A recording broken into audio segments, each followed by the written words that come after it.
L'anno scorso è arrivata decima. Aiuto!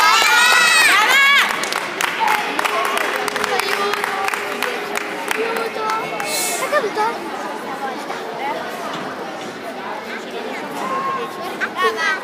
Ditemi quando è caduto perché io non è caduto. È caduto?